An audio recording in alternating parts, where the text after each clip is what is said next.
Estamos de regreso en Punto y Contrapunto.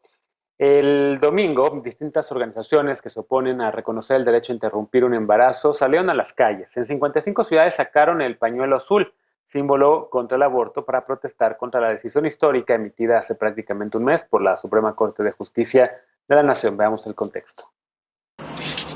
Este domingo, grupos en contra de la descriminalización del aborto marcharon en 55 ciudades del país. En su convocatoria anotaron 3 objetivos: unir a los distintos grupos que están en contra del aborto, impulsar acciones para atender las causas que orillan a pensar en el aborto y convocar a la sociedad a una reflexión amplia, seria y profunda sobre el tema. Demandaron un acuerdo nacional que considere la protección de la vida desde la concepción. Hace un mes, la Suprema Corte de Justicia de la Nación resolvió que criminalizar a una persona por interrumpir voluntariamente un embarazo es contrario a la Constitución y a los derechos de las mujeres y las personas gestantes. La decisión estableció un criterio obligatorio para todos los jueces y juezas del país, y quienes hayan sido imputadas penalmente por haber abortado o sufrido un aborto espontáneo podrán solicitar el término de su proceso legal. Además, quien decida interrumpir un embarazo podrá presentar una demanda de amparo para evitar un proceso penal. En otra sesión, el máximo tribunal resolvió también que los congresos locales no pueden otorgar el estatus de persona al embrión o feto, pues hacerlo atenta contra los derechos reproductivos.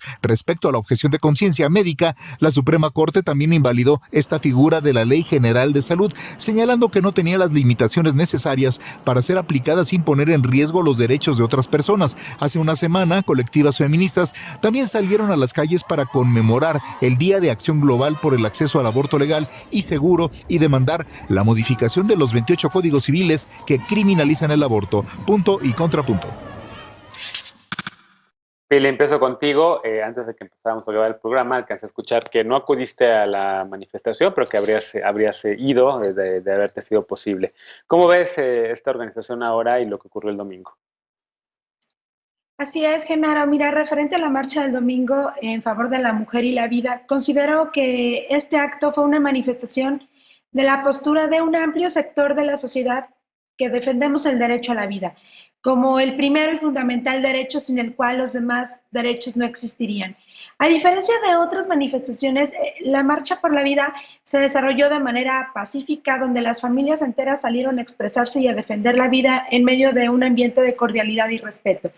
Y quiero resaltar que en esta marcha no se presentaron ni agresiones, ni actos de intolerancia, ni discriminación, ni violencia, ni violatorios a la dignidad de las personas.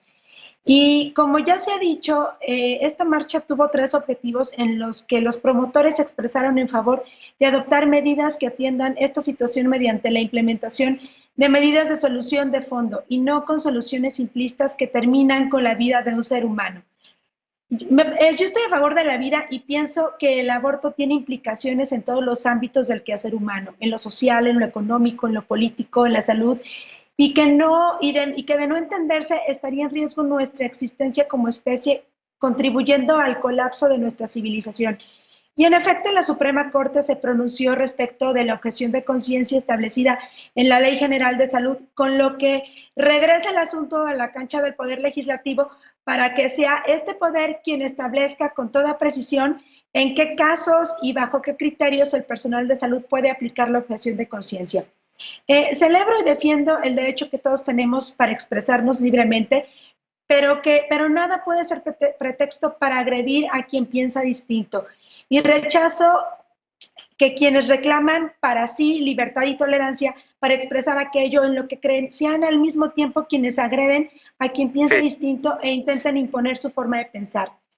Y bueno, yo lo único que quiero decir ya para terminar, y hemos visto en las marchas de mujeres a favor del aborto, cómo agreden a los hombres y los lastiman, incluso a otras mujeres que no comulgamos con sus ideas, casos de mujeres policías agredidas. Estas mujeres, no digo que todas las mujeres, algunos grupos actúan exageradamente igual que aquellos a quienes cuestionan. Creo que la forma más auténtica del conservadurismo es no aceptar que otra persona piensa distinto a nosotros. Veloz, ¿cómo lo ves tú? Dice Pili que no violaron ninguna ley, pero yo pregunto porque la verdad es que yo salí a correr y vi a muchas monjas y vi a muchas personas de la iglesia pues prácticamente marchando, y hasta donde tengo entendido, pues no debían de meterse en asuntos políticos, pero bueno, ¿cómo lo ves? Yo tengo que decir muchas cosas y la primera es que a mí sí me han agredido grupos pro vida en las marchas, porque en todas las marchas donde se marcha por los derechos de las mujeres, por el derecho a decidir, hay grupos pro vida que se convierten en grupos de choque que agreden y que nos han agredido. Entonces creo que primero hay que revisar el grupo al que se denomina pro vida, que también es un grupo que se ha manifestado como un grupo violento. Ahora decía Pili que no se violaron ningún derecho, que no se discriminó a nadie, pues no sé si se dieron una vuelta, pero pueden ver en internet los carteles que son homofóbicos, que son clasistas, que son racistas, que son misóginos y que quieren imponer una visión de familia como la que ellos y ellas imaginan que es hombre y mujer, hijitos y nada más. Y el papel de la mujer es estar en casa y no se habla de lo demás, las mujeres no tienen derecho, no tienen autonomía.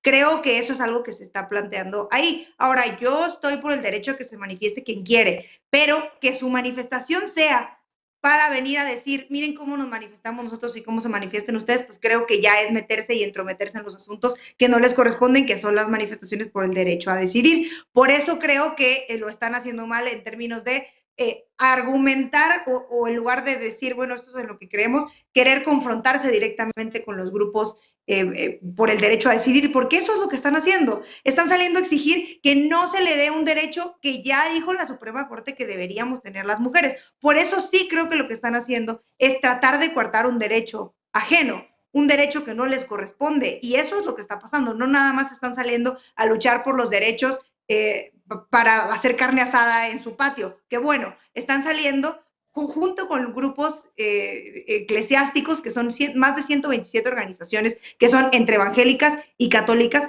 saliendo a manifestarse por eso. A mí lo que me parece más interesante y que hay que analizar y poner sobre la mesa es de dónde sale todo este dinero. ¿Quién está moviendo los hilos de la ultraderecha en México? ¿Quiénes son las empresas que en el 2017 le donaron 9.5 millones de dólares a una empresa que se llama Incluyendo México, que es la empresa que mantiene al Grupo Nacional por la Familia, a la Red por la Familia, donde está el Bronco, donde está Felipe Calderón, donde están muchos líderes? ¿Quiénes están manteniendo a estos grupos que, por cierto, hoy tienen el control de la Comisión de Salud, porque ahí están los líderes de La Luz del Mundo, que hoy son una mini bancada en el Congreso y creo que hay que ponerle atención a eso. Yo sí quiero saber de dónde viene el dinero que mueve al pañuelo azul en México, que tiene muchos intereses mucho más profundos y que quiere coartar no solo mis libertades, Genaro, sino las tuyas también.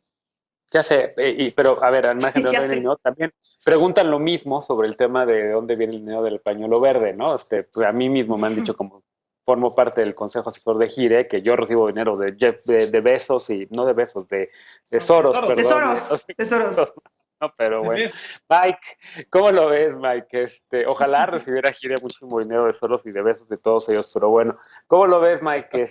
Estos grupos que salieron a marchar el domingo, algunos muy afines al Partido de Acción Nacional, algunos de ellos incluso han firmado alianzas con candidatas presidenciales como Josefina Vázquez Mota, candidata a gobernadora también, cuando firmó los compromisos del Frente Nacional por la Familia, y estos grupos que marcharon en contra del aborto y que han marchado también en contra del reconocimiento de las parejas del mismo sexo. ¿Cómo lo ves? Pues mira, la verdad es que desde la perspectiva del activismo me parece que es importante que las manifestaciones existan, porque insisto, es una democracia donde hoy se puede hacer. Y también preocupa que existan personas que piensen que el activismo se tiene que hacer de una u otra manera. Lo que sí creo es que al final del día las reglas son muy claras y las reglas indican pues, que no afecten a terceros, ¿no? Que no dañen a terceros. Y en ese sentido, pues me parece esta manifestación fue pacífica, fue una manifestación que convocó a familias, a mujeres, a hombres, que muchos libremente decidieron participar y eso también me parece que es loable, como también hay manifestaciones con el pañuelo verde, en la que también hay mujeres que están participando y hombres también que deciden participar. Creo que eso es útil y es bueno que exista este debate. Sí. Particularmente creo que desde mi perspectiva las mujeres que hoy se están manifestando a favor de la vida también son una voz que están presentes a lo largo y ancho del país. Fueron manifestaciones que no solo se congregaron en la Ciudad de México, sino en diferentes estados de la República y en ese sentido me parece que también es necesaria que esa voz exista, que esa voz participe, que esa voz entre a un debate. Más allá de los recursos, digo, a muchos de nosotros nos dirán que recibimos de uno o de otro lado, pero en la realidad es que el punto es debatir estos temas y que en ese sentido se está dando ese diálogo, ¿no? Ese debate. Bien. ¿En tu caso, a favor o en contra del derecho a decidir? En mi caso, a favor de apoyar a las mujeres que están en la manifestación a favor de la vida. Alejandro, ¿cómo lo ves? Y te pido brevedad porque tenemos 1 minuto y medio realmente de tiempo, perdón. Nada más para desenmascarar el eufemismo a favor de la criminalización del aborto. No, a ver, pues yo lo veo bien, o sea, vivimos una sociedad diversa, plural, en donde todos los sectores y grupos tienen derecho a manifestarse, a protestar, y qué bueno que esos derechos estén garantizados y que puedan ejercerse en condiciones de paz. Nada más habría que aclarar que aquí vivimos en una sociedad laica, regida por la Constitución, no por un credo. Y en ese sentido hay que recordar que desde 2014 el artículo 1 constitucional que habla sobre derechos humanos se plantea el principio de no regresividad. ¿Qué quiere decir esto? Que todos los avances en materia de derechos humanos tienen que garantizarse y que ya no puede restaurarse el ordenamiento discriminatorio anterior, sino que tiene que velarse por la vigencia de estos nuevos derechos. Y efectivamente, la Suprema Corte de Justicia de la Nación acaba de pronunciarse en el sentido de que es inconstitucional, digamos, criminalizar la interrupción del embarazo. Entonces, eso ya es un tema juzgado. Me parece que todos aquí estamos a favor del derecho a la vida, pero si auténticamente lo estamos, no podríamos aceptar que una mujer hoy en México esté en una cárcel por haberse practicado un aborto. Eso me parece que es inadmisible e es incompatible con el principio del derecho a la vida, porque tiene que entenderse desde un ámbito amplio, integral, y que garantice la dignidad de las personas y principalmente de las mujeres. Y bueno, si uno no está a favor de abortar, pues que no aborte. Si uno no está a favor de casarse con una persona del mismo sexo, pues en su plena libertad que no se case con una persona del mismo sexo, pero que no se entrometa en la vida y en los cuerpos de los demás. Ahí sí, recuperando la frase del prócer benemérito, el respeto al derecho ajeno es la paz. Bien, pues lamentablemente el tiempo del programa se concluyó, lamentablemente estaba cortito el programa. Hacemos una pausa y al regresar nos despedimos de las panelistas y de los panelistas, y con la paparrucha no te vayas.